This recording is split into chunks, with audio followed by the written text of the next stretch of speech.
Hello, everyone, and welcome back to the life and suffering of Sir Brante. So, in the last episode, we got started on our priest route. We went back all the way back to childhood and tried to basically rehash some things so we can go ahead and build up those stats so we can go on the path of the priest. So, yeah, but I made one small mistake. The name of my character.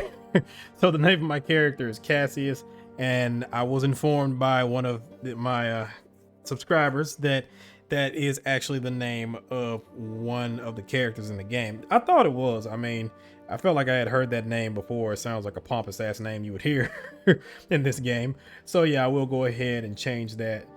Again, I'll go ahead and start the game over. Probably could change it in the files, but that sounds like too much trouble right now to actually, mess with, because if I screw up anything, then I'm going to have to go ahead and redo the whole thing. But it's fine. So yeah, I'll go ahead and start all over again and redo everything. Also, I will start kind of skipping around at this point because, again, I started noticing that as I was playing along that I was rehashing a lot of the same things. So there's no point in me turning around and, going back through this again. So again, I'll skip through some of that stuff. So anywho, if this will be a quick little time skip for you, but for me, yeah, it's going to be a while. So anywho, a little bit of skipping. All right, so I've gotten a little bit further ahead. I've gotten to the first actual choice in your adolescence, and this time we have to deal with a fight between, Thomas and Nathan. So yeah, I have to deal with that first, but I just wanted to go ahead and kind of just go over the stats now. Now, of course, you have nobility, ingenuity, spirituality, and willpower. So I'll be focusing mainly on spirituality and probably ingenuity. I think those are probably going to be the two things I need the most going into the priest path. So I won't focus so much on nobility. I'm not going to be a noble or anything like that. So yeah, I'm going to focus on that. But again, the choices are pretty much the same. As you can see, I've changed the name from Cassius to Romulus. I don't think anybody has that pompous ass name. So yeah, I think everything should be fine. But yeah, I'll go ahead and do some more skipping because, again, we've seen the majority of these outcomes, and I'll pop back in if there are any little differences or any different quests that we end up taking or any different type of events that happen. But yeah, just wanted to pop in and show you that. So anywho, more skipping. All right, we're at one of, I guess, the first major events that is dependent upon certain stats. So this is called an adult question. This event is a consequence of your previous actions. Conditions met. Spirituality is greater than or equal to 4. So I don't know if I've actually done this before, but I'll go ahead and rehash it if I have done it. The day is sunny, scorching and hot. You are sitting in the yard in the shade of a tree, studying books about the twins' great descent. You hear shy, quiet steps. There's no need to look back. You know from the sound that it is Nathan. Your younger brother also sits in the shade of the tree, yet he is quiet. He is not tugging at your clothes this time. That is unusual. He is just sitting by your side, breathing loudly. I think I might have had this before. You tear yourself away from the book and look at your brother. Nathan is deep in thought. He seems uneasy. He is fidgeting with the symbol of the twins, a cross inside a circle, the lash bound around the sword. It is Nathan's pendant. He wears it all the time, but not today. The silence wears on. Nathan takes a deep breath, like he is about to speak, but he does not. His face grows even grimmer. He looks unusually hurt and bitter. At last, Nathan gathers his courage. He takes another deep breath. His eyes narrow. His hand clutches the encircled cross. Actually, I don't think we've had this before. Tell me, Romulus, the twins, they hate me, don't they? Nathan's voice is quiet yet firm. The world falls silent around you. Not even a gust of wind can be heard. It is as if everything is waiting for your answer. You look at your brother again, confused. Nathan, the youngest brother, the most unassuming child. He is quiet, obedient, and thoughtful. He has been your responsibility almost since his birth, yet he has never been a burden. Father was always aloof around him, and Mother was too tired to even smile. Even grandfather seemed to avoid Nathan with his scorn. He just treated your little brother like a piece of trash. He never called him by name, and always winced at the sight of him. Perhaps because he looks so much like Mother. But is it true that the twin gods had no love for your little brother? Surely the twins have enough even for a little Nathan, do they not? Nathan was born a commoner like you. His lot is suffering. Everyone is tested by the twins before their true death. No one can expect mercy along their path. He was born the youngest child in your family. That is his trial. Should Nathan persevere and bear the burden he was dealt, he shall yet reach the peak of the pillar when his time runs out. There is hope in Nathan's eyes as he looks at you. Guiding others in matters of faith is the clergy's lot. You are no priest, yet you cannot stay quiet. You see his pain, you see his trepidation, and so you will tell him what you think. What you are about to say may be a turning point in his life. Interesting. So, I can dispel Nathan's fears. His destiny will be Nathan's admonition. I'll get +1 spirituality, and I'll get +1 with Nathan Brante. If I confirm Nathan's fears, I'll still get the same thing, but I'll get +1 nobility and +1 ingenuity. I haven't had anything yet that I can kind of improve my ingenuity yet on. I've pretty much kind of focused on my willpower and my spirituality. I'll dispel Nathan's fears. The twins are love for all that exists. You tell your brother that the twins are more than just law and will. They are also love. So writes Isoteus, the disciple of the elder, and so says Mother. And both you and him were brought into this world through their providence. It is true that their love is quite unlike the love humans have for one another. They cannot forgive others unconditionally, like mother or father would. Your parents love you no matter what, but they are unlike them. And yet the twins bear no hatred, for they descend to our world and granted us knowledge of how to live. And this is a great treasure indeed. The twins put us all to the test with the hardships they send. They watch how we follow our lots. And if Nathan suffers and feels no love from them, then that means they believe in him and know he will endure this suffering. They know he will humbly accept it and let it pass through him. Let it purify him. This is the manifestation of their love. Nathan hangs on your every word. The despair fades from his face. He's smiling. He puts the chain with the encircled cross back around his neck again and hugs you gratefully. So they do love me. Thank you. You've helped me hold on to my faith. You hug Nathan back and hear him sniffle on your shoulder. He will remember this little talk for years to come. Oh, that's good. Because, I mean, you know, if you've seen the previous playthrough, Nathan doesn't have a good life. His lot is suffering, and boy, does he suffer. And he doesn't really find any type of, you know, peace with himself until later on, much later on into the game. So it's nice. And it's also, this is actually the first time I really had any interactions with him for real, because you don't have too many. He's just kind of like in the background. You'll hear little things that he do, but you don't really have that much as far as interactions go with him. So it's nice to see these moments where hopefully you can kind of build him to be a better person.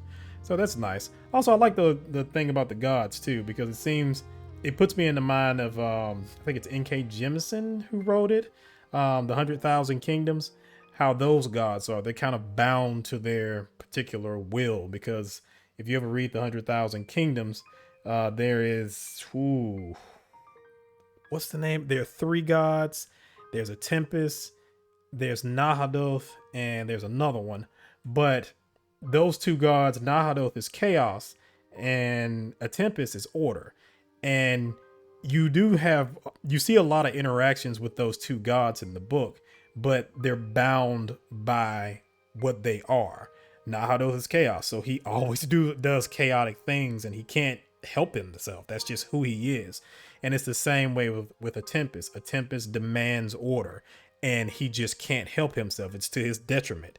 But they're balanced out by the 3rd god, who I can't remember her name, but she balances out the 2.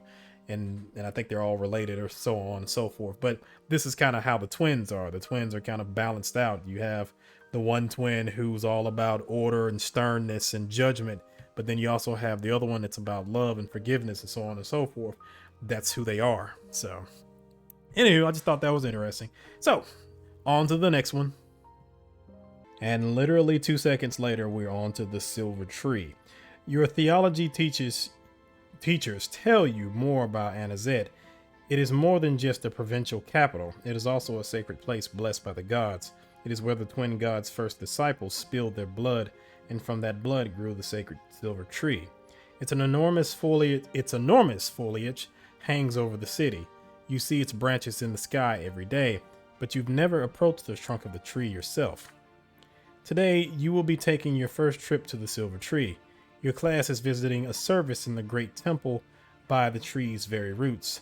Thanks to your theology teacher, you and the other students will witness this landmark of the twins' advent up close. Everybody's excited. Soon, you and the other boys enter the slums surrounding the church district of Anazet. The roots are pulsating under your feet. They spread underground all throughout the area. Pathetic, cramped hovels and filthy streets surround the trunk of the tree. They are home to paupers, day laborers, and preachers. The people of the district bow humbly to you and point you toward the temple. They seem at peace despite the abject poverty in which they live. All who live directly beneath the tree are filled with its divine grace, your teacher says. People come here to make peace with the world and their fate in it. Your class is unusually quiet. Everyone is listening to the rustling of the leaves and the underground beating of the roots. The sky above you is obscured by the tree's canopy.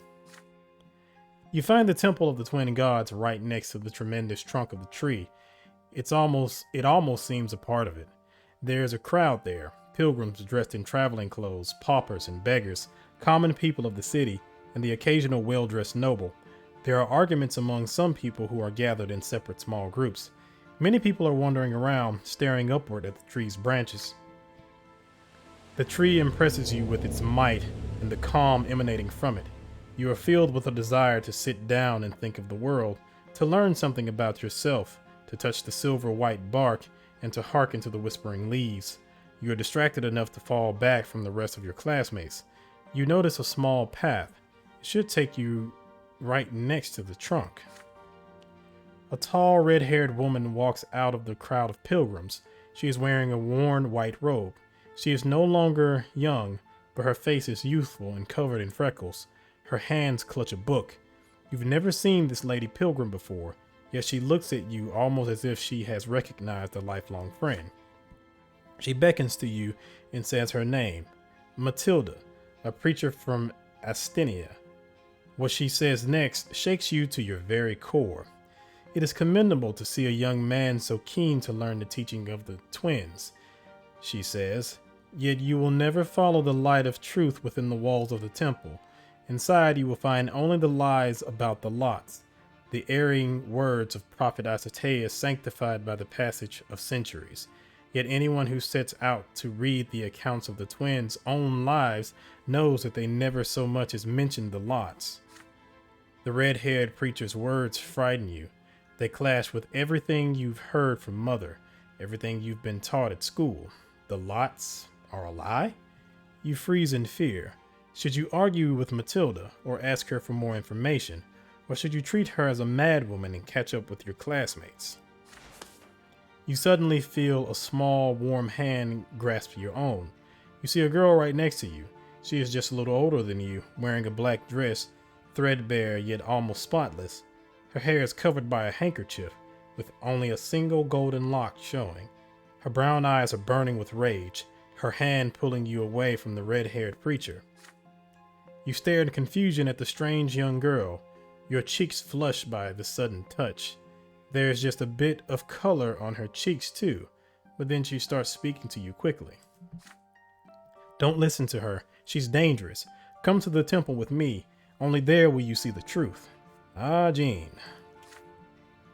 You stand there, surrounded by the crowd of praying pilgrims and the sounds of shuffling feet torn between two people you've never seen before, and each of them expects you to follow her. But all the while you hear the whispering of the wind in the tree's branches. The branches reach out for you, almost as if the tree wishes to speak to you itself. Can you hear its voice? Okay, so I can follow the girl into the temple. I'll get matters of the heart. I'll get -5 willpower. Me and Jean will be acquainted, and I'll get +1 with Jean. I can stay with the red-haired pilgrim. I'll get +1, and I'll get -1 with Jean. I can leave them and approach the tree. I'll get +10 willpower. Or I can give in to the epiphany. I'll get revelations of the tree, spirituality +1. Me and Jean will be acquainted. Now, I was already told this by, again, subscriber, so thank you very much. But it's already been mentioned to me that if you ever get a chance to get a trait, always take it. So I'm going to take it. I'm going to put myself on this destiny. I want to say I did this in the previous playthrough, but I'm not sure. But yeah, I'm going to go ahead and do it. So give in to the epiphany. You open yourself to the tree and listen as it speaks. You step away from the girl in black and the woman in white, your eyes transfixed by the tremendous towering trunk of the tree. For some odd reason, you recall Mother's ant farm, with the ants hard at work inside, and her face as she explained its laws. It's a fleeting, distant memory, a child's realization about the workings of the world at large, and at this very moment, you see yourself and all the other people for the ants they are. You cannot look away from the tree. The people around you begin to fade away. Their voices melt together and disappear. The world that surrounds you feels frozen and still now. The slow swaying of the rustling branches is all there is. The branches catch you and raise you up. You soar in the air, higher and higher along the trunk of the silver tree. The branches, the leaves, their light is blinding. Their light holds you up and embraces you. And at this moment, you realize something as clear as the daylight beating down on you from high above. The tree is divine. There is no doubt left in you. The tree was planted by the twin gods and left in this land, an ever-living proof and a mark of the twins' existence. And the tree, it speaks to you, speaks in a language you understand, in the language you learned long before you were born. It speaks of soothing love, and of crystal clear law, and of love and law intertwining to bring the miracle of life to you. From this high up, you can clearly see all of the land below. From here, you see the entire empire, embroidered with a shining thread of providence, illuminated by the twins' presence. It takes you but a moment to finally realize what the teachers have been talking about all this time. The fates and lots of the people, the workings of life and the empire. It was all created and arranged by the twins, and absolutely everything bears their mark, their design and inspiration. And it is in this world that you were given life. Somehow the tree seems to realize that the revelation is now fully within you. It gently lowers you back down to the ground. You glide down between the glowing branches illuminated by what you have just seen. You spoke to them. You come back to your senses. You are still standing by the tree, firmly rooted to the ground. The branches release you, and you are once again aware of the pilgrim's prayer and the noise of the crowd. The young girl in black is staring at you. She's clearly agitated. My uncle is a priest, and he told me the twins can choose to speak with you through the tree, but I've never seen it happen before. Jean starts asking you questions. She wants you to tell her what you just experienced, but you cannot speak. It is so difficult to see the temple's familiar interior again, to see the district around it and the sky above. The memory of the sight from atop the silver tree now gleams in your mind. I just hope you'll share your revelation with me someday. Don't worry, I'll get it. My name's Jean. I'm an acolyte. I work in the temple. I help my uncle clean the grounds and cook food for the poor. And I also greet the worshippers. People come here all the time. Many are lost and they don't know where to go once they're inside. But nobody should feel lost in this place. The temple is for all estates. But then you hear your theology teacher calling you. It is time for your class to return to the school. Before you leave, Jean suddenly takes your hand. You can't help but blush. Please listen to me. Few people ever see these things. The twins, they were speaking to you and you heard them. It's a sign. You should become a priest. You'll be guiding those who cannot hear the twins. You'll be helping their souls find the way to the top of the pillar. It's the most honorable calling in the world. You say goodbye to the young acolyte, yet as you return to your ordinary life, Jean's words remain in your memory from that day forth. And now we are acquainted. My spirituality has gone up to soulful, and if I get one more, I'll be blessed by the gods. I don't know if that actually is significant right now, but it'll help my stats out later on. Revelation of the Tree event has happened. The conditions and epiphany and experience the revelation. You experience the revelation by the sacred silver tree. All right, so yeah, we've encountered that event, and what do we have next? The Shadow of the Past. So yeah, now we're back, I guess, to the regular events that's going on. So again, more skipping. All right, so now we've finally made it through my youth, and now I'm a young adult now. So I'm actually going to the capital to get my training and so on and so forth. And now my stats are going to change. These are your personal qualities in adulthood, which you will use for the rest of your life. They are some of the qualities that you have gained in childhood and adolescence. For most skill checks, you will need a value between 10 and 16. Values 17 and 19 are required for rare and especially difficult choices. The maximum value, 20, only gives you a chance for one extraordinary deed.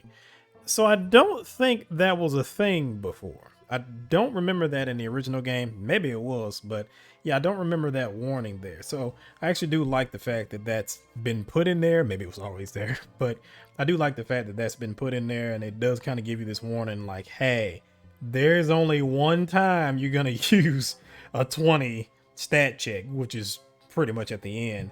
And yeah, the 17 and 19 ones are rare also. So you need to keep it between 10 and 16, because that was my big issue when I played the game originally, is that I kind of kept I kept my diplomat stat really high, and it kind of became useless because I had put so much into keeping it high that it became a detriment later on. So now that I know that that's probably not the good thing to do, I'll try and have a more balanced stat set.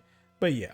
So let's see, we have perception and nobility. We had 7 and 3, so now that comes out to 10. So I am a promising diplomat, which makes sense. I think it's going to be a pretty necessary thing as far as being a priest goes.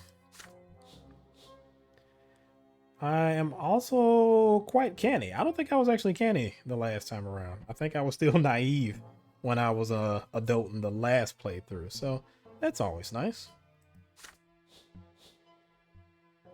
And my theology stat is almost maxed out. I am almost a prophet. So yeah, and I think I get an event if I turn around and get it all the way there. But yeah, 16, not bad. I don't think, is it actually possible? Yeah, I don't know if it's actually possible to get it completely maxed out. I would have to do all the perception events and all the spirituality events, but I don't even know if that's possible. And even then, yeah, I don't know if it, yeah, it goes to 10. So maybe it's possible. Not sure. Doof. I don't have valor, but yeah, it definitely didn't do me any good in my last playthrough. So let me see. Now it's battle hardened. So yeah, I like that, even though that still, yeah, didn't help at all. But yeah, I won't be really focusing much on that.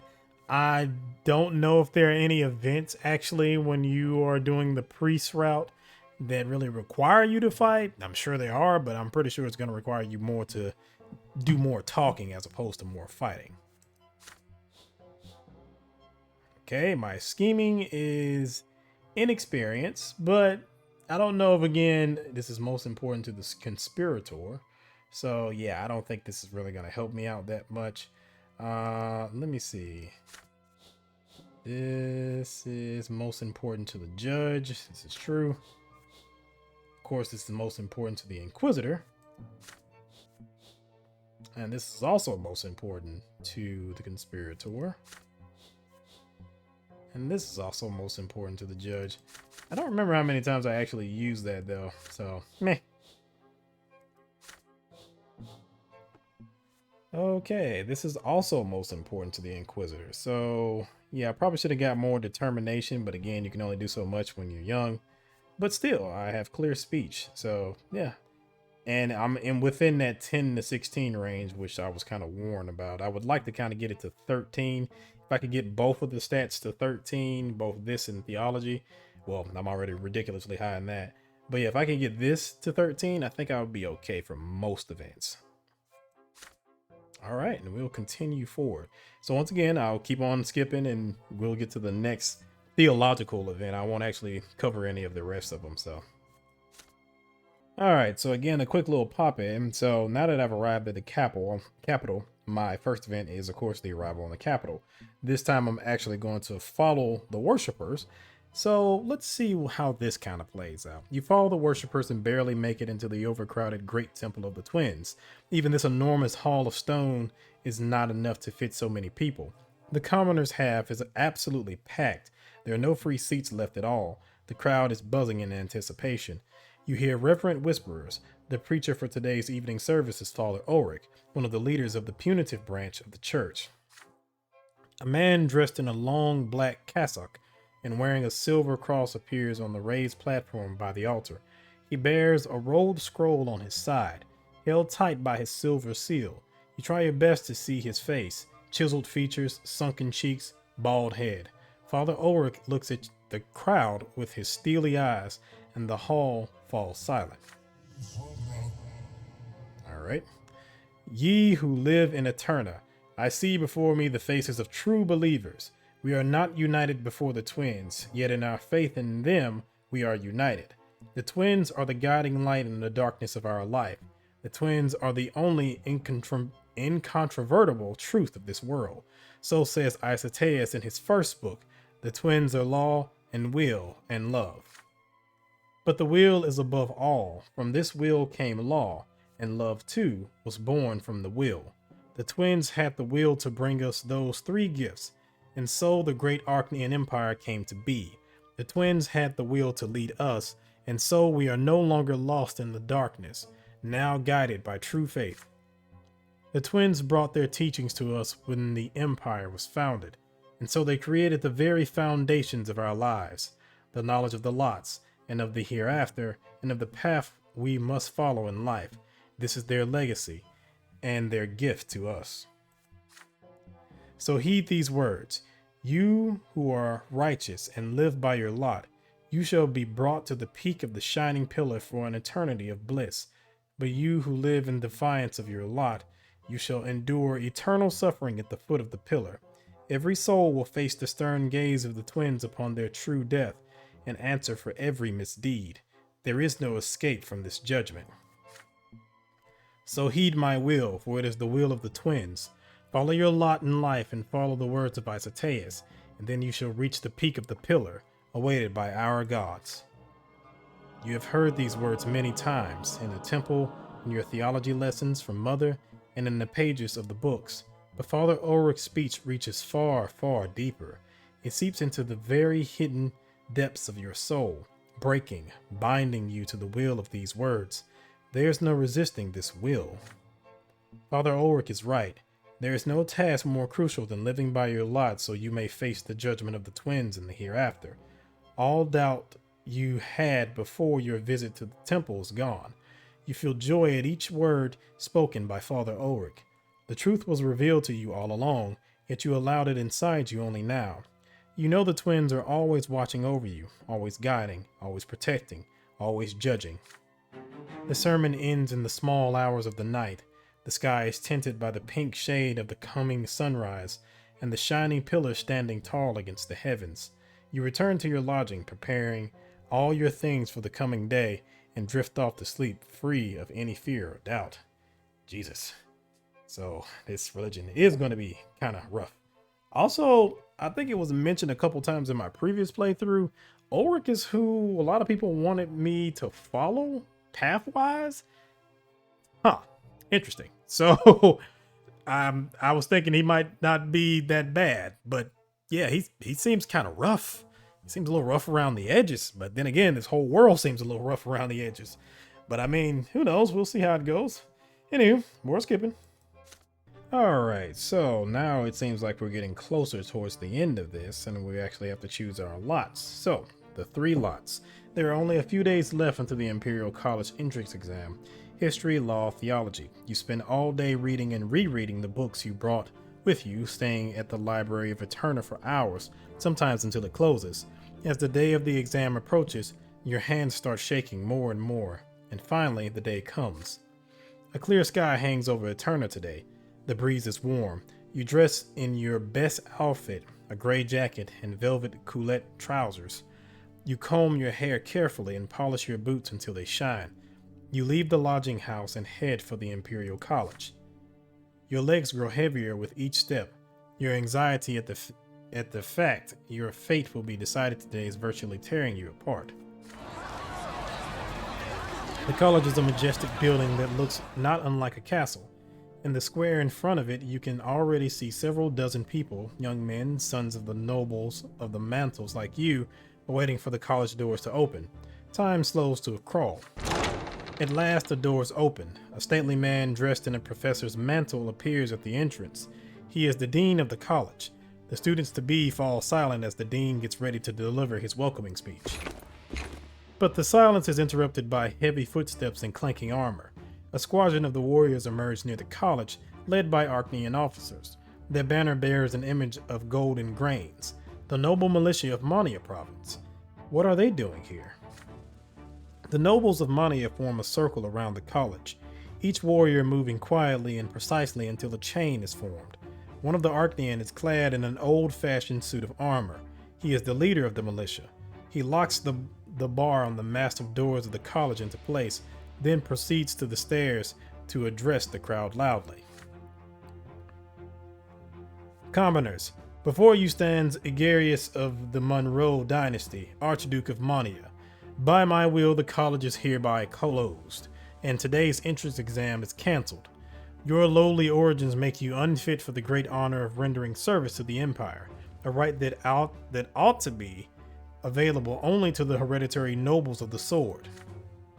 The college's reputation has been tarnished. It breeds mock nobles who bear not a trace of noble blood. You belong in the lowly estate, but have forgotten your place. Cornelius Tempest and other traitors to the Empire are indulging you in defacing the institution of the nobility for their lowly interests. A noble lot for those of lowly birth, and how can this be? I will not stand for this disintegration of the Imperial Order. Now turn away from the college this instant and return to the humble trades of your ancestors. Plow your fields, mend your boots, and work and suffer by your lot. If any of you dares to set foot upon these stairs, you will be killed at once. The students-to-be meet this speech with a stunned silence.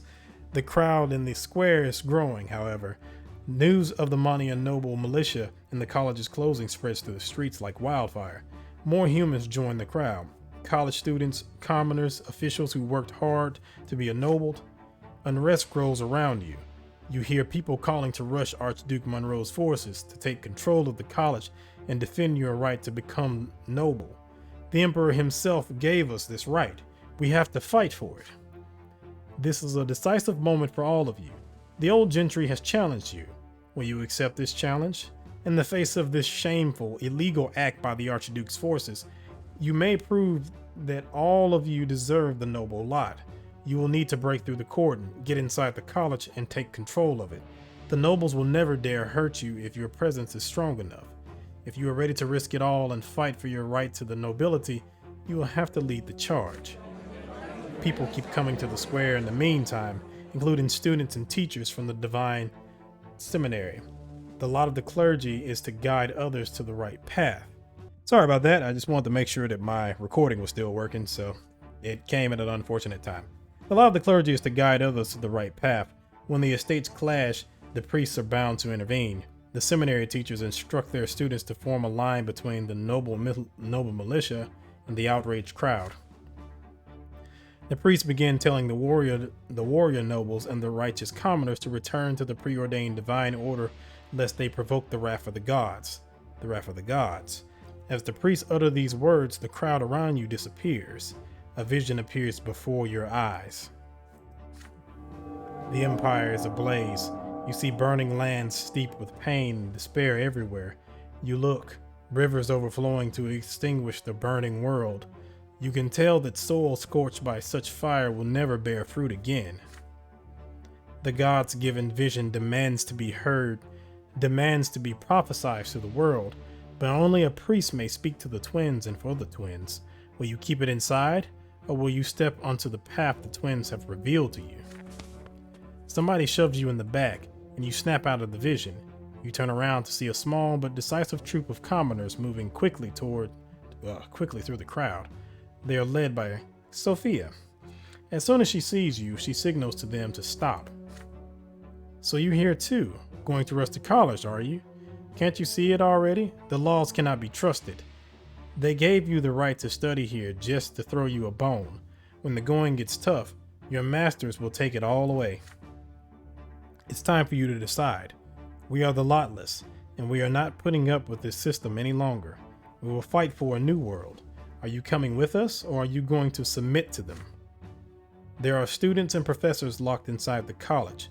Who knows how long Monroe will maintain this siege? And what if they start slaughtering people? Neither group of nobles will care what happens to them. We're going to go inside and pull them out. Come with us if you are ready to take control of your own destiny. This liar. The tension in the square is palpable, and the situation is about to implode. Students, commoners, nobles of the mantle, followers of the new faith, all of them are gathering their forces to move on the wall of soldiers. They expect the nobles to let them through in mass. Surely they won't start a massacre. The Lotless, led by Sophia, prepare to break through the siege to rescue the people in the college, and all the while the priests preach peace to both sides of the conflict. The college is your only way into the nobility. Only you can fight for your new lot and fulfill your duty to your family. You could organize an offensive strong enough to get into the college and thus seize your lawful right like a true noble. Yet the revelations about the wrath of the gods still pulses in your mind. Once revealed, this vision will take you on a different path. Standing with the priests and preaching what you have just seen, warning all of the dire danger on the path of warring estates, bringing the twins' word to the people and guiding them to salvation. Could this be your new lot? Sophia and the Lotless, they expect you to join their struggle. They are waiting for you to cast off the old ways and the eternal yoke of subservience. If you choose this path, you will not change your lot, and your suffering will continue. But your suffering might just change this world. This is the moment. Your future life will be decided here and now. So, I can break through the court and into the college. That will put me on the path of the nobleman. We're not doing that. I can preach my revelation, and that will of course take me on the path of the priest, or I can follow the Lotless. And I'm definitely not doing this shit. So preach your revelation.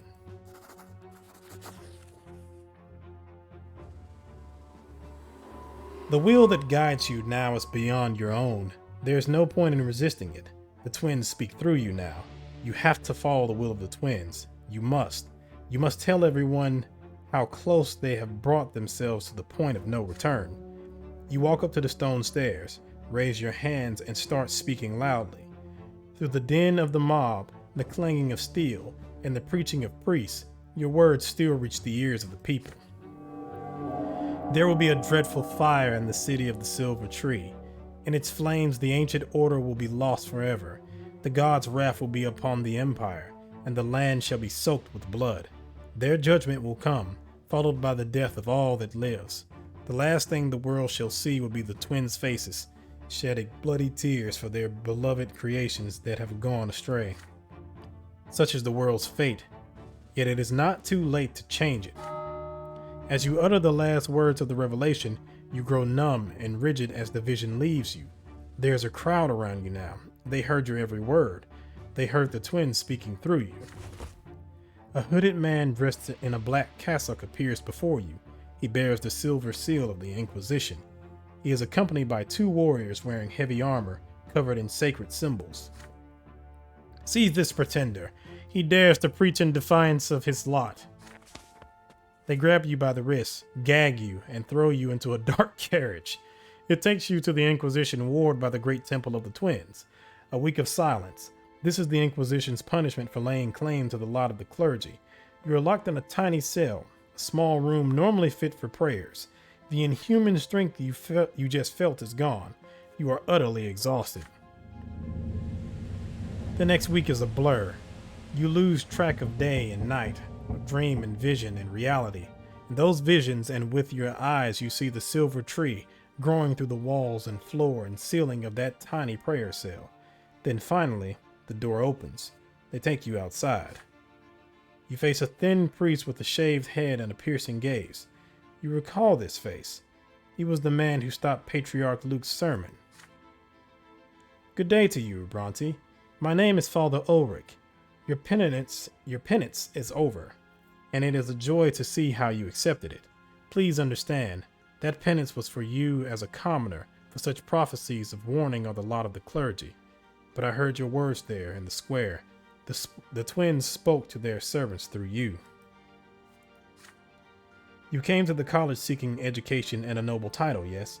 Its doors will open soon, in no small part due to the efforts of Cornelius Tempest. But that is not your path. What you saw, young Brante, was a revelation. I can see why you had to preach, even in defiance of your lot. But truly understanding the will of the gods is no simple task. It is something you must be taught to do. Your future is at the seminary. I can see you are ready to become a priest. The gods themselves have chosen this path for you. I will keep a close eye on your progress, Romulus Brante. You walk out of the Inquisition ward released. The great bell of the great temple rings, echoing over the capital, and you feel a great union with this sound. It resounds within you. It courses through you. It brings clarity of purpose. Before your mind reacts, your lips are already whispering a prayer. This is it. This is your path. The Divine Seminary is right by the great temple. Its doors always open, and you enter those doors. The teachers will test you in several days. Before that day comes, you must live in a prayer cell at the seminary. When the day comes, they put you to the test. A priest examines you on your knowledge of the prayers, the works of Prophet Isoteus, and the signs of the Great Descent. In your response, you mention the silver tree in your hometown. You mention being at its very roots. Your final question comes. What brings you here? You wish to see and understand the will and love and the law of the twins, you reply. The priest nods at your words, satisfied. You are now a student of the Divine Seminary. This is now your new home and the place where you will prepare to receive your new lot. You will become a priest. By the law of the Empire, you cannot inherit family property or titles. You are to carry the word of the twins into the world, from this moment forth and until true death takes you to the hereafter. All right, so I have become a priest, and I got an achievement for that, clergyman's path. All right, you enroll in the seminary, hoping to become a priest and assume the lot of the clergy.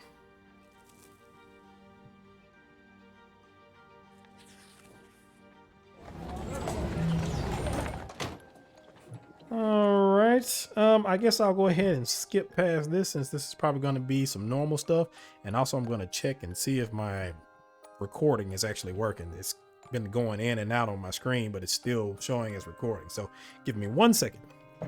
All right, so we are back, and now we have another event here, searching for the truth. Lessons at the seminary start early in the morning.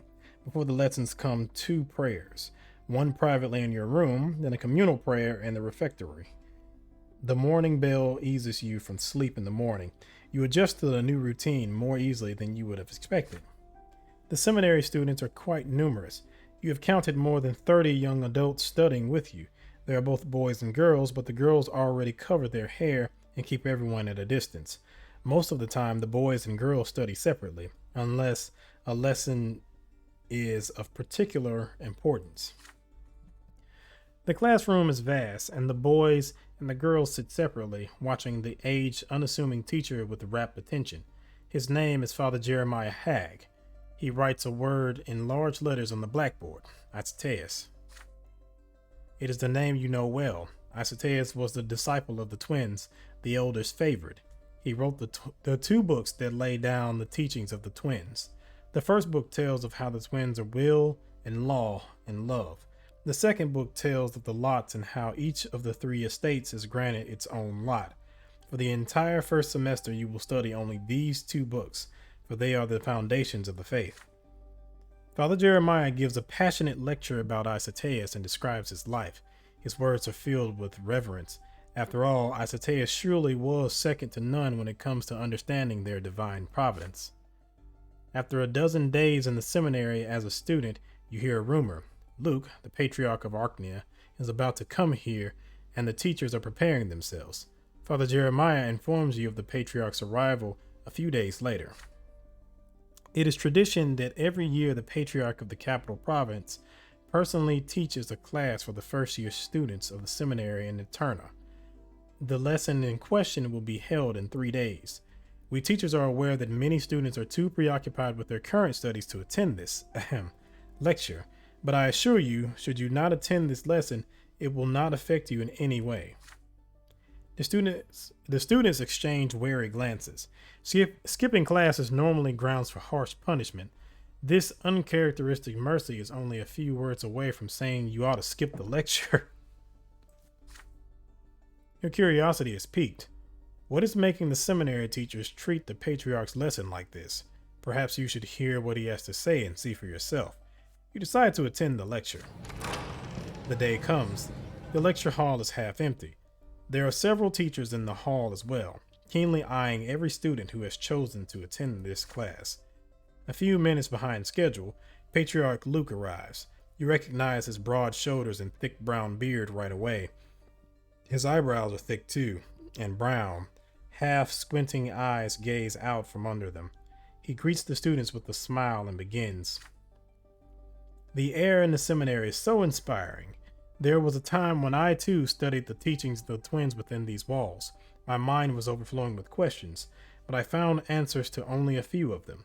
I believe that many among you find little satisfaction in the answers that have come down to us from the faraway past, and I believe that you will yet find the answers that eluded me. More than 1,000 years ago, the twins came to our world. They brought us knowledge. After true death, each of us shall face divine judgment and retribution, and the fate of each of us in the hereafter depends on the righteousness of our worldly lives. You are students of the seminary. You are now studying the teachings of Isoteus, the foundations of our faith. This student of the elder twin lovingly assembled all their words, all their guidance, and brought it to us who live in the present. But how true is that the lots, the bonds that hold our present society together, were indeed established by the gods? There are whispers from the teachers' seats. They are not happy with these words, but none of them sees fit to interrupt the patriarch. Apart from the written works of Isoteus, there is no other proof that the twins established the lots and told all people to follow them. While they were present in this world, neither the elder nor the younger ever mentioned separating people into 3 estates. The twins only told us of the judgment we shall face in the hereafter, not of the laws by which they will judge us. That being said, I will ask you a question. The very question my brethren fear so much. Is there not a chance Isoteus was in error?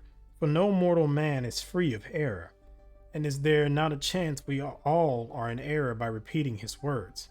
Instead, would it not be more sensible for everyone to interpret the teachings of the twins individually? Perhaps the solution is in the teachings of Isoteus was right for Isoteus himself and not for all of us. The teacher's displeasure grows louder and louder with Luke's every word. Finally, Father Jeremiah grows indignant enough to interpret the lecture. This profane speech must end. How can a man of your rank be so imprudent and irresponsible as to confuse young people with such ungodly heresy?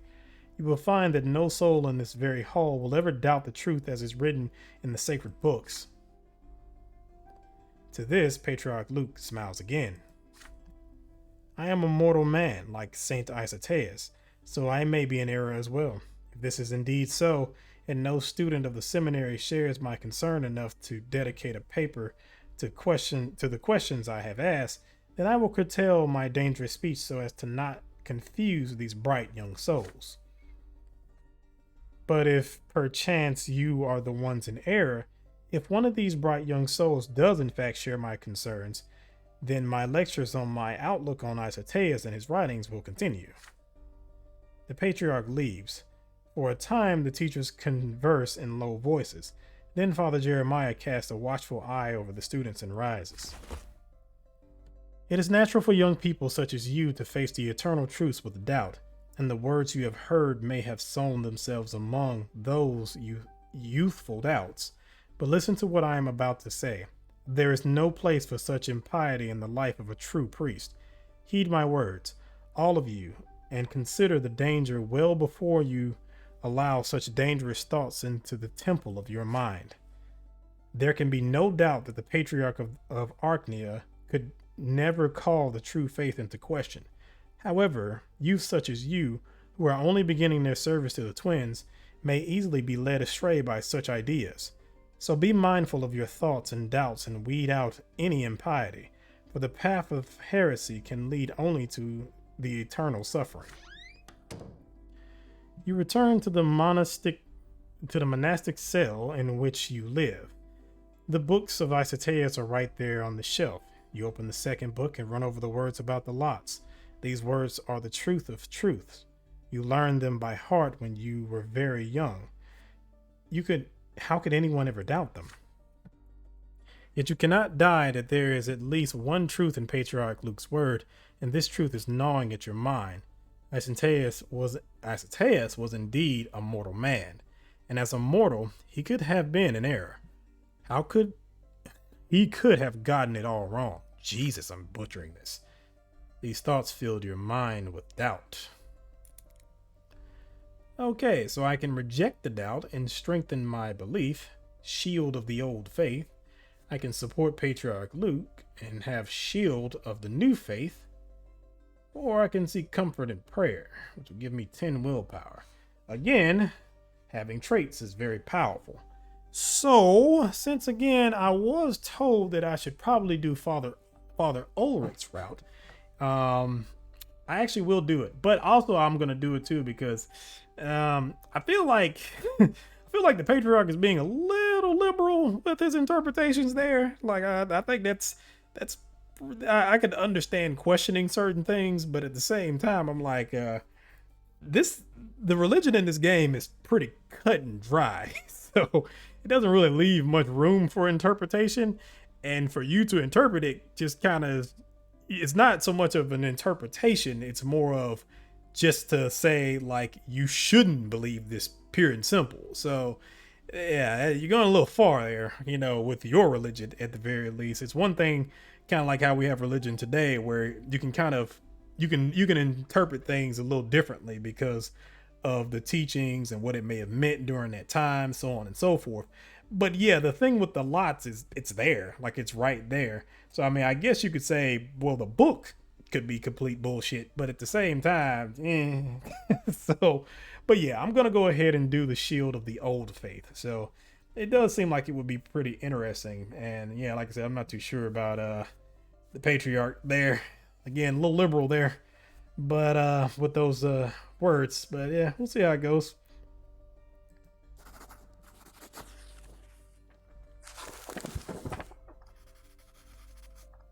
The writings of Isoteus are the very foundation of the faith.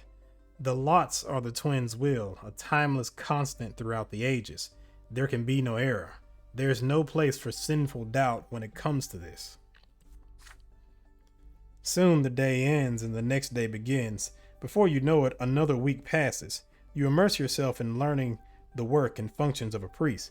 You read both books of Isoteus over and over again and learn the best parts by heart, on prayers, on cloister and seclusion, on confession. You attend many lectures on the history of the church and on the pivotal changes that followed the twins' great descent, and on the strong ties that bind the faith and the state together in the empire, and on the dogmas of the church. You also learn the proper way to speak so that the sound of your sermon reaches every ear in the temple. You work hard to learn and memorize the sacred works.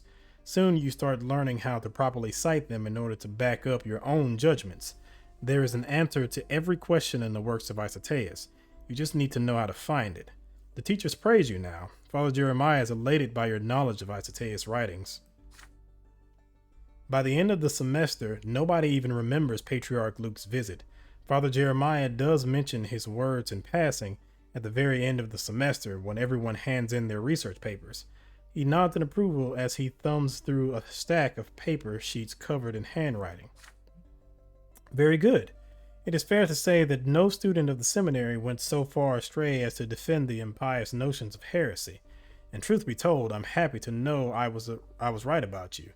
It is my hope that your example will serve to guide even your superiors within the faith away from such senseless conjecture. But right now I want to read some passages from one of these research papers that impressed me the most. Of all the papers in the thick stack, he chooses yours. You did go the extra mile to write it. It is an in-depth study that attempts to prove that the twins themselves were speaking through Isoteus, and that the teachings of the lots come not from a mortal man, but from the gods. Father Jeremiah clearly enjoys reading a few choice paragraphs from your work, nodding in agreement all the while. He gives the conclusion of the paper particular attention. The lots are inviolable and sacrosanct. They are the foundations of the state and of society. They are the will and the gift of the twins. What an exemplary statement, young Brante. All right, so why did my manipulation go up? Jesus. Theology went up by 1. I'm almost a prophet. All right, so I have the shield of the old faith. So yeah, we are continuing on the old path. Alrighty, and now we're back. The Black Book. Your studies at the seminary continue. You assist with the preparations for church holidays and study the accounts of the twins' lives and the sacred scriptures. The seminary sends some of its students on a pilgrimage to the holy sites of the empire to follow in the footsteps of one of the twins. A large group of these pilgrims returns to the seminary several weeks after your studies begin. Among the students in this group is a young woman who looks familiar. She holds her head high as her brown eyes, filled with wisdom and strength, study you attentively. She approaches you first. It is Jean. You met in the past by the silver tree in Anazet. Jean was but an acolyte at a temple by the tree at the time, but now she's an eternal like you, almost ready to complete her studies. I remember you. I'm glad you're here. So you found your way to the priestly lot after all. It is nice to see a familiar face from your former life.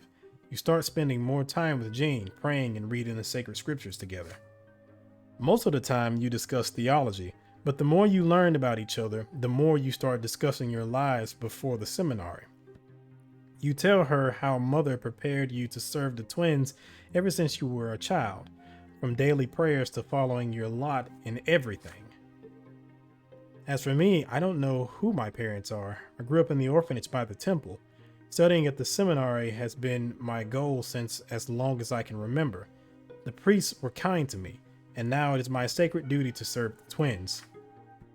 With the first term exams now behind you, you are allowed to visit the antiquarium, a special storage chamber for sacred relics and artifacts that harken back to the history of the faith. You invite Jean to go there with you. The inside of the antiquarium is quiet. The items you see beyond the glass panes and on the shelves are nothing short of amazing. One thick, ragged tome is an original work inked by Isoteus. You see old images of the twins' likeness faded with time. You behold the lash used in the very first sacraments for the lowborn lot. The relics made of silver, the twins' blessed metal, are kept in a separate chamber. You take some time poring over these handcrafted sacred symbols. The shelves on the opposite wall are covered with silver collars, large and small. They're so elegant. The things we make are much simpler nowadays, always cast from silver, not forged by hand. Look, those old collars even had names stamped into the silver. Another wall is covered with thin silver slabs, prayers to the twins etched into the metal. After taking the priest's sacrament, any priest may use such a silver slab to call the gods' power down upon their foes and work wonders, even outside the temples. Do you think these might be copies? Silver slabs disappear when they're used, don't they? Just imagine the temptation, working wonders anywhere, just like that. There is one more chamber at the farthest end of the antiquarium, with only one relic within, the only room here that is guarded. Your voices trail off when Jean and you feel the eyes of the chamber guard upon you. He bears a scroll with a silver seal on his cassock, an inquisitor. What the inquisitor is guarding is a black book. Its pages blackened, seemingly by fire. The book lies inside a spacious cage forged of time-faded silver. You are not allowed to approach it, the inquisitor says. What is it? You ask. The inquisitor sighs and glances at the silver cage with worry and scorn. This is the most dangerous and vile of all the relics in the land, he says. It is a monument to the Dark Ages, when the Archneans used to fight one another for power, a time when one of the great Archnean dynasties defied the twins chosen Tempest. The Archnean who owned this book was Shar Milanatus. Driven by helpless rage, he scorched the land of Magra and ravaged the Imperial army with a terrible curse. But the twins' power stripped him of his dark sorcery, and the Holy Order brought him down. The book within this cage contains his sinister spells. What the Inquisitor says seems unbelievable.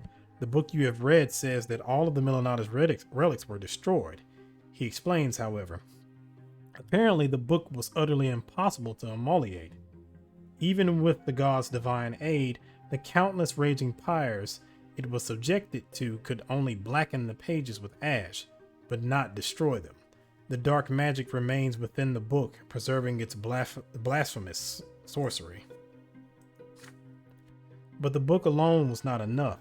The rebellious Duke turned his very land into a weapon by destroying it. The Holy Order, the sword of the twins, surrounded by Milanatus' forces along with the Imperial army. Their victories were numerous, for true faith guided them towards the city of Anazet. With no other way to prolong the war and nourish his magical powers, the rebellious Duke squeezed all life from the land of Magra and transformed it into dark sorcery. And so the province of Magra, ruled by Shar Milanatus, became an infertile desert during that war. The people of Milanatus began dying from sickness and famine, and many fled to the neighboring lands. Yet this evil act did little to stop the twins' true believers. By the prayer of the priests, the gods took away the dark magic of Shar Milanatus and dispelled the accursed sorcery he had wrought. The Holy Order dealt swiftly with the remnants of Milanatus' army, while the Inquisition captured all the mages and witches hiding in Anazet.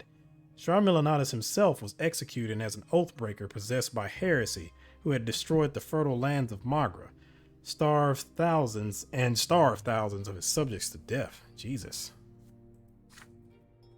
Be wary of magic, for magic is an ungodly power that distorts and plagues all it touches and so must be eradicated, the Inquisitor concludes. These words seem to affect Jean deeply. She turns pale and walks out the room containing the encaged book. You thank the priest for his story and follow her. You find the poor girl sitting on a bench in the park by the temple, her face hidden in her arms. You lightly tap her on the shoulder and ask what is troubling her. When I came to Eterna, I wasn't alone, you know. I had a friend, almost a sister. Her name is Alice. I had one goal here, to serve the twins, but she wanted to be an actress. I argued against it, told her that acting was in defiance of her lot, but Alice wouldn't listen. She's performing in taverns now, and in markets on holidays. I went to one of her performances once, just the other day, in fact, and I saw her eyes glowing yellow. Every time her eyes flashed, the people would applaud her. She's not just defying the lot, she's using magic. Alice is practicing the dark arts, confounding people's minds with sorcery. I was far enough away, her spell didn't reach me. I want to, but I can't tell the Inquisition about her. Alice is my only real friend in the world, and she's a witch. I don't know what to do. Jean's shoulders tremble with anxiety. Her brown eyes are red with tears as she looks at you, hoping for guidance that will save her from error. What do you tell Jean? Why are you letting me make this decision? My God. Oof, that's tough. Hmm.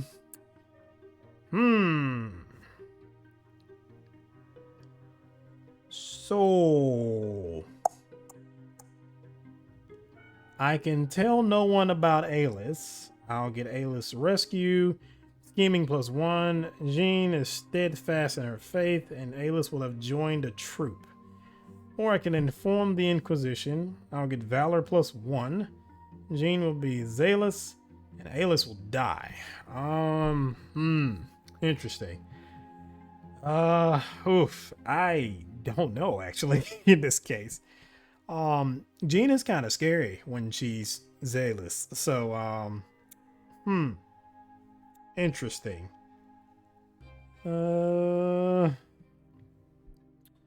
Well, crap. I mean, Jean is still going to be steadfast in her faith. The twins are law, and yet the twins are love as well. It would be best to give Jean's friend a chance to reconcile with the twins on her own. I do like that.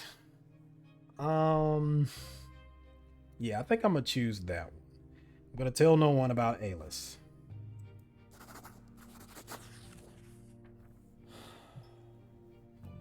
You look away from Jean and ask her a question.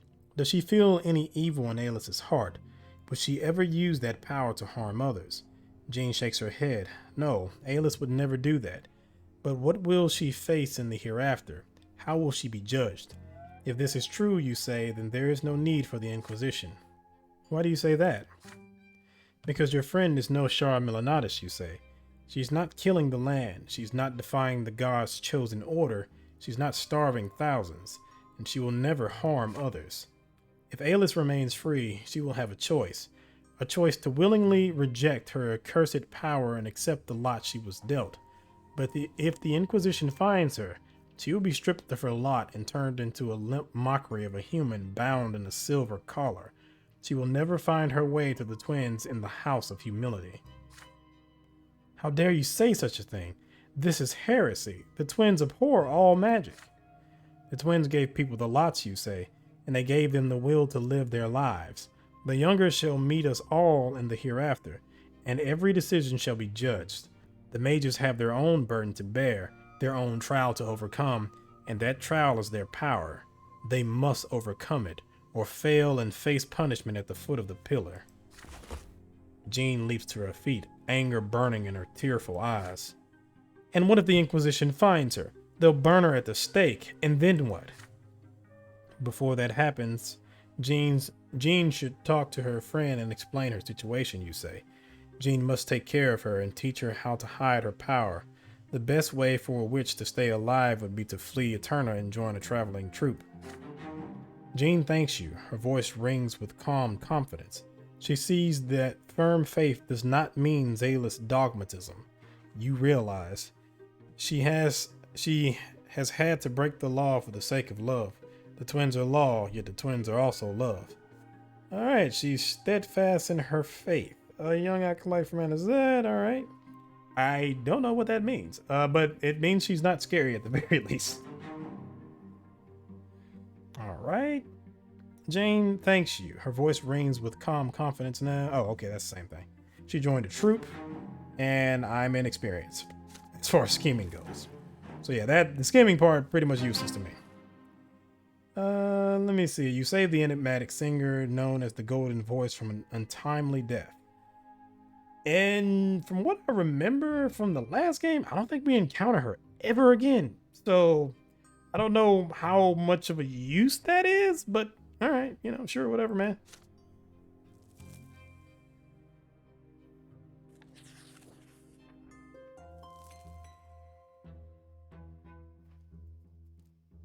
All right, more skipping.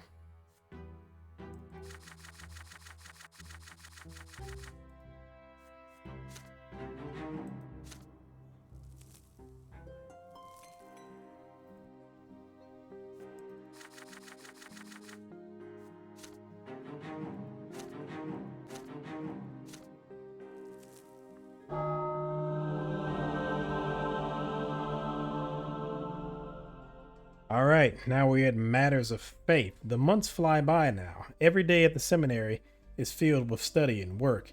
You are being trained to live by your new lot. There can be no rest from service to the twins.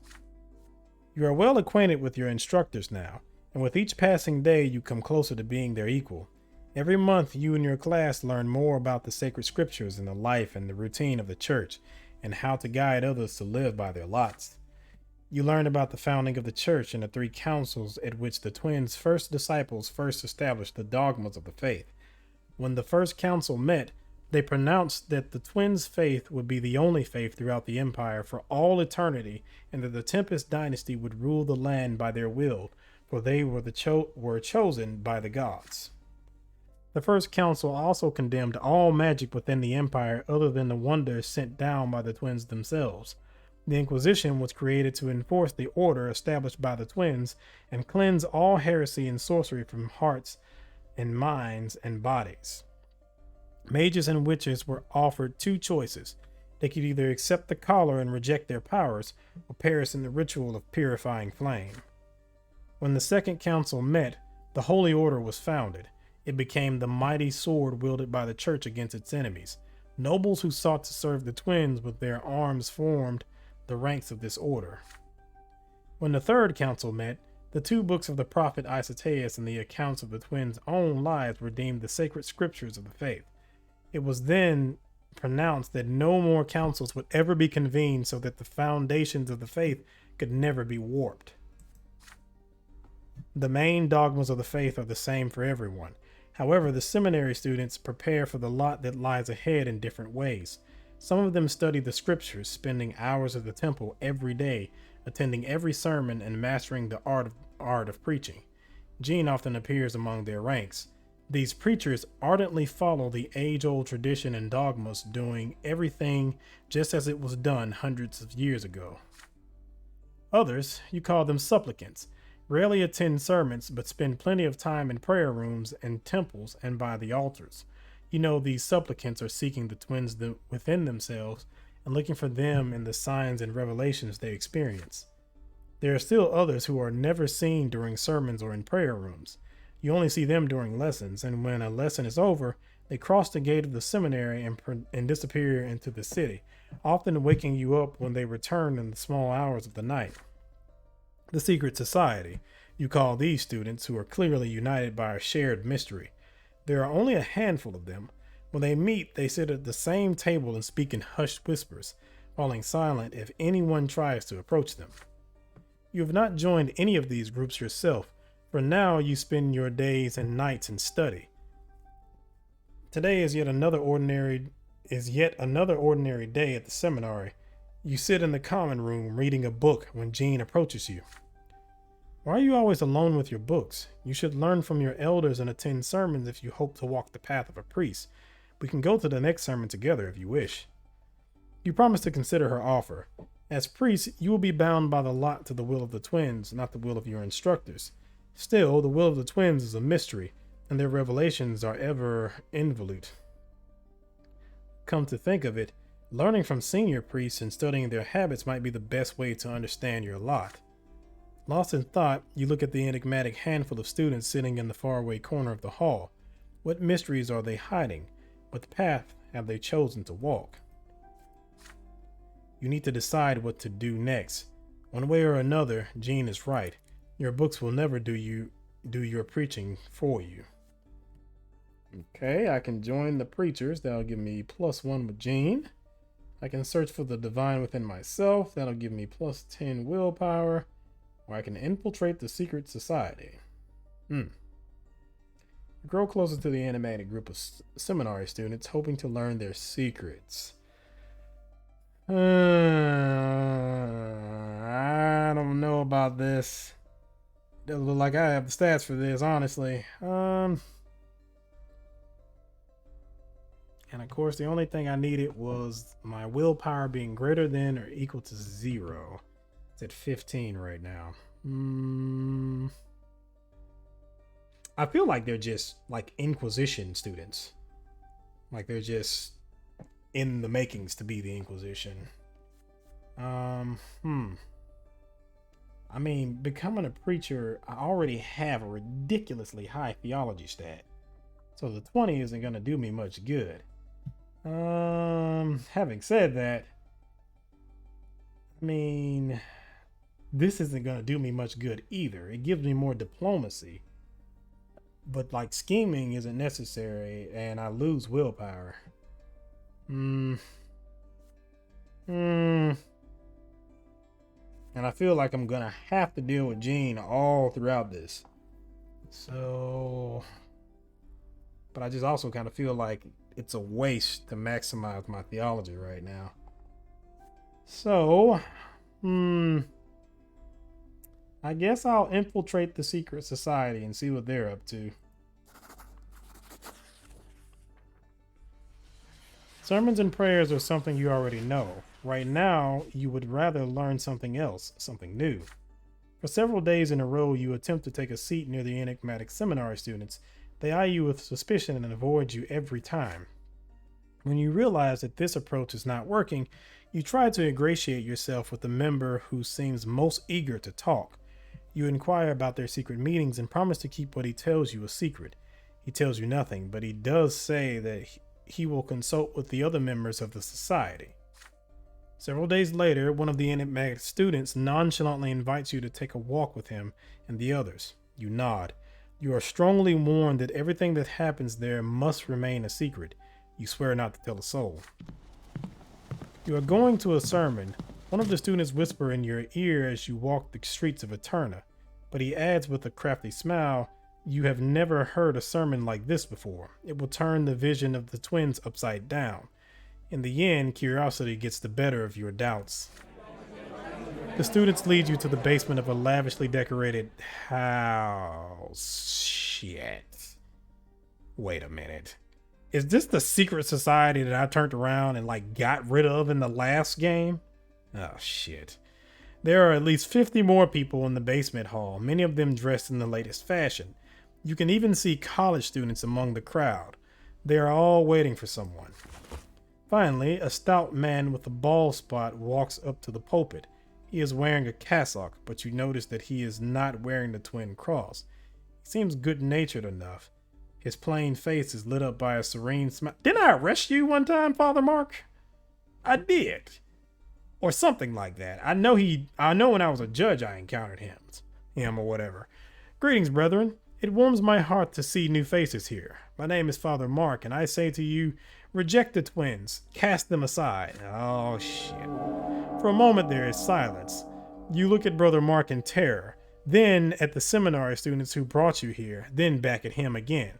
The other students are staring at the false priest with what can only be described as adoration. The truth is that there is no difference between eternal bliss and eternal suffering.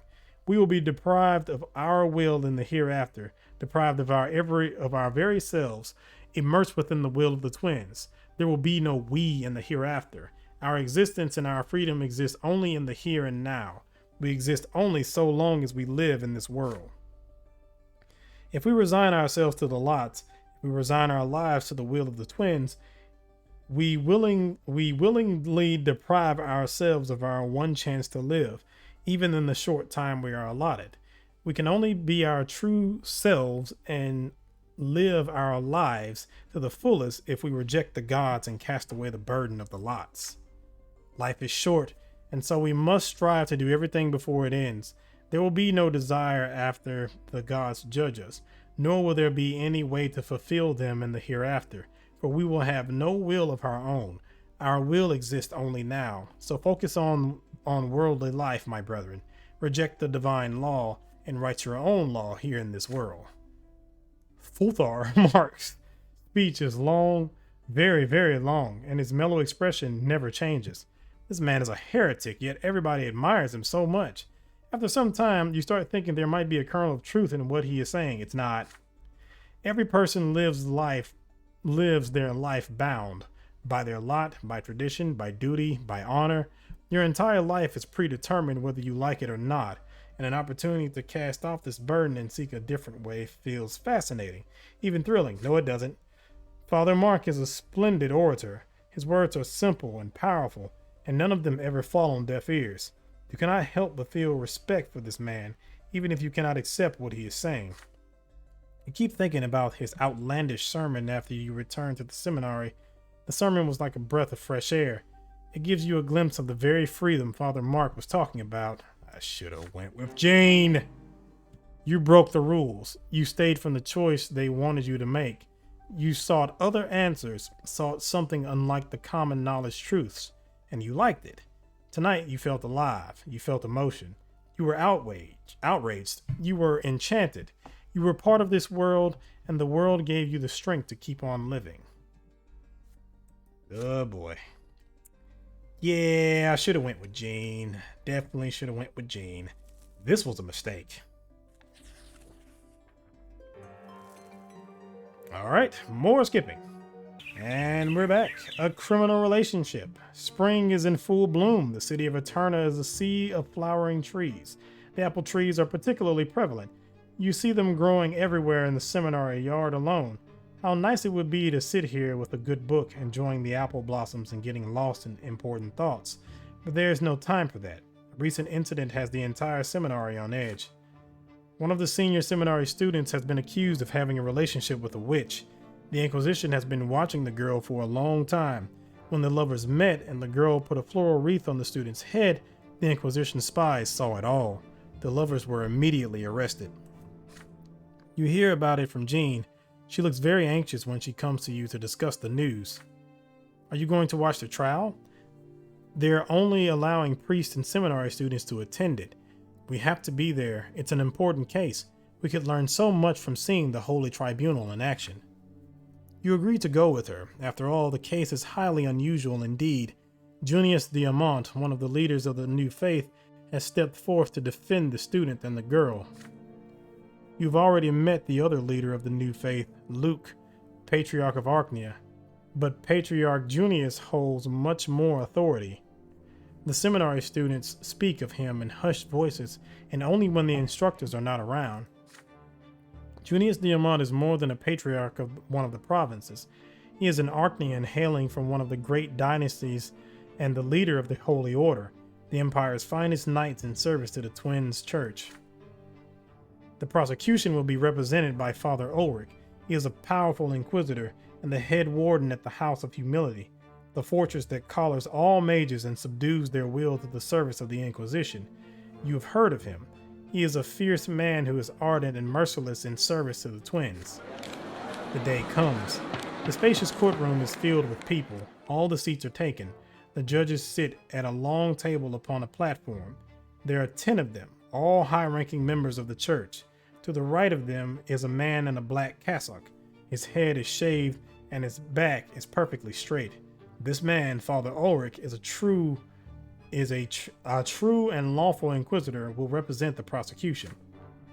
To the left of the judge's table stands an Archnian. He is wearing a white cassock with a cape of white and gold on his shoulders. The Archnian's blue hand rests on the edge of the table, and his expression is that of perfect calm. This man, Patriarch Junius Diamant, will represent the defense. To the left of him sits the accused, a young man in a seminary uniform and a young girl who looks like she just came back from the foot of the pillar. They are both bound in chains. Even from your distant seat, you can see that the inquisitors have shown her no mercy. The girl's face and neck are covered in bruises. There are bloody wounds on her left hand where her fingernails should be, and her right hand bears a horrible black burn. Loud voices emanate from the stalls even before the trial begins. Some chide Patriarch Junius, while others call out Father Ulrich. There are more and more of these shouts with every passing minute, and soon a judge's gavel can do very little to rein them in. The trial begins. Father Ulrich is the first to speak. Judges of the Holy Tribunal, and you, my brethren, this is an act of sacrilege beyond compare, committed within the walls of our own seminary. This man is a venomous viper nurtured in the church's bosom. He defied all that is forbidden and engaged in an act of hideous lechery, already a malfication. But worse yet, the object of his lust is an abhorrent, sinful witch. The young woman in question looks up. You see the color of her eyes, vibrant and radiant emerald, green like the tender grass of spring. You recall a cautionary tale. Such eyes are the mark of a mage who holds sway over wildlife and nature.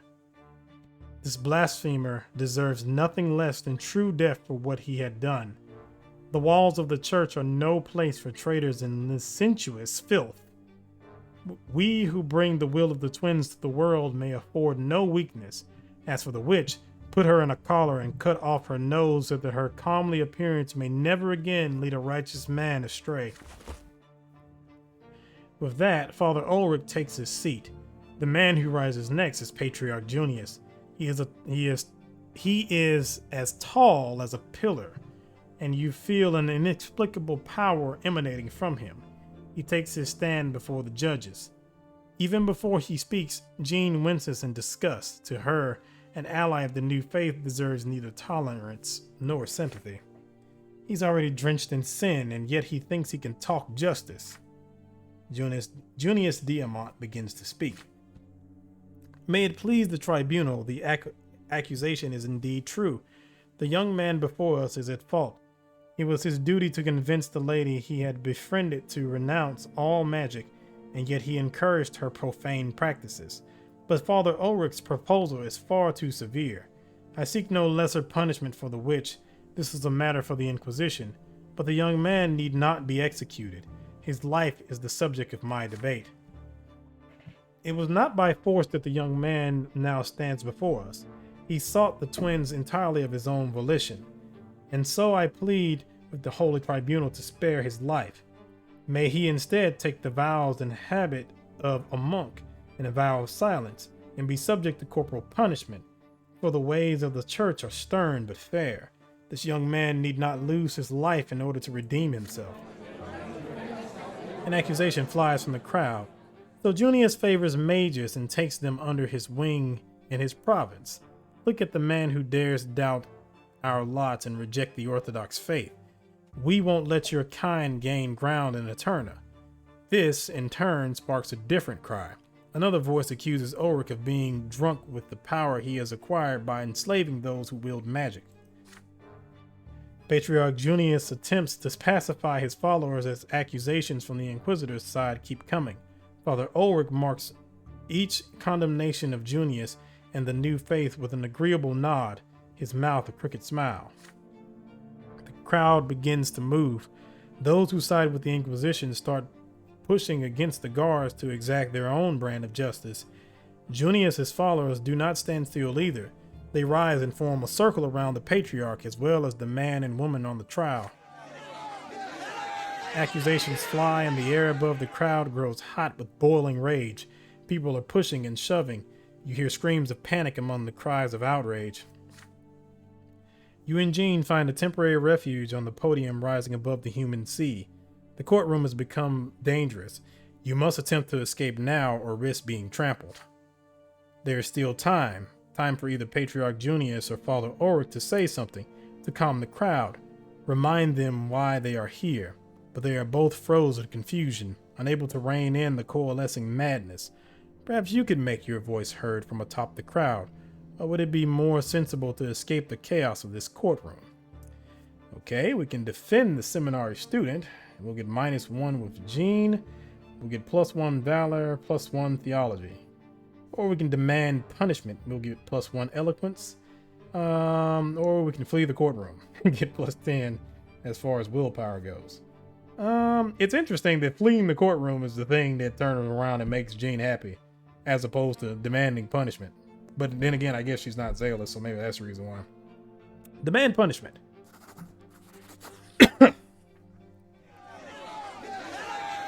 You shout over the crowd, "We must not tolerate such crimes. If we show weakness now, there will be a dozen others who follow their example.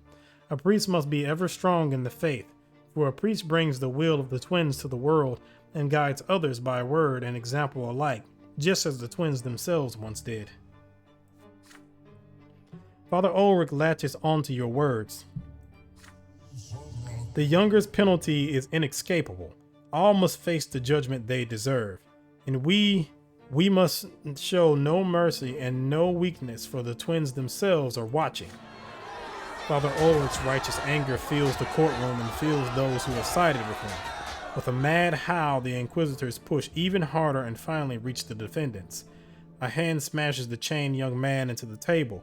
A fist breaks the face of the young girl by his side. A torn-off fragment of the courtroom railing piece pierces her stomach. Patriarch Junius's blue face is splattered with red.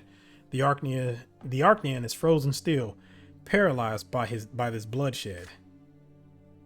The courtroom turns on itself in a frenzy of chaos and blood. You've never seen people striking at one another with such rabid fury. It is a raging storm of priests, inquisitors, and seminary students. In spite of their lot, they wage war on one another, fighting tooth and nail.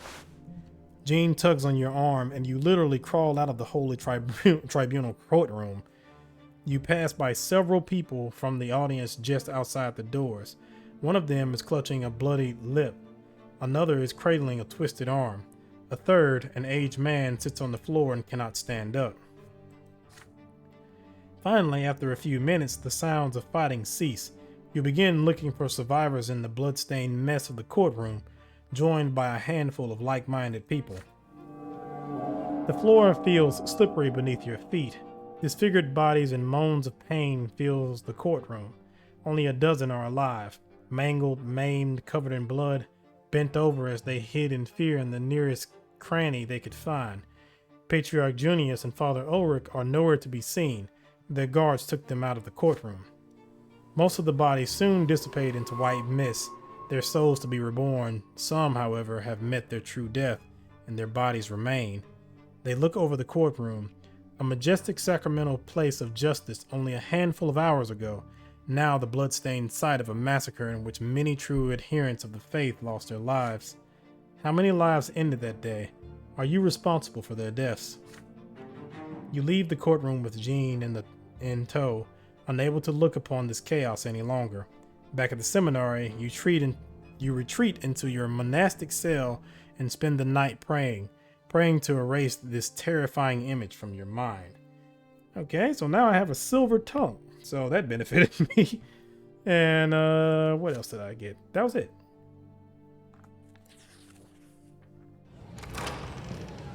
All right. And now we have the second sacrament. However, I'm going to end this right here because for me, this recording has gone on for 2.5 hours. So I have to edit this up, and it's going to be a lot of editing that I'm going to have to do in this particular case. But we'll pick up right here in the next video, and we can just continue forward with the new stuff because, well, we're pretty much in the new stuff now. I don't have to really do any skipping. So, anywho, if you like the video, like the video. If you want to see more content like this, subscribe. I have a lot of things on the channel, and I have a lot of other things that I will be having in the future. If you have any questions, comments, concerns, feel free to leave them in the comment section. I do respond as much as I often can, and most of the time it works, so it might be a little bit of a delay when I actually respond, but I will respond.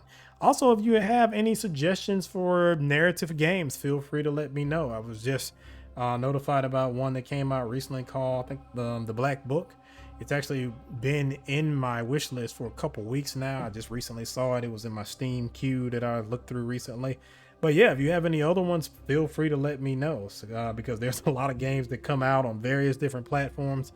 And I don't have the time a lot of time to actually just, spend kind of looking for different games and newer games. So yeah, any games that you have as far as suggestions, please let me know. I'll be more than happy to check it out and, see where it goes. And if it's something that I feel like can be on this channel, if it fits things and it seems like something that people will be interested in, I will definitely play it. So with that being said, thank you for watching, and I will see you in the next one. See ya.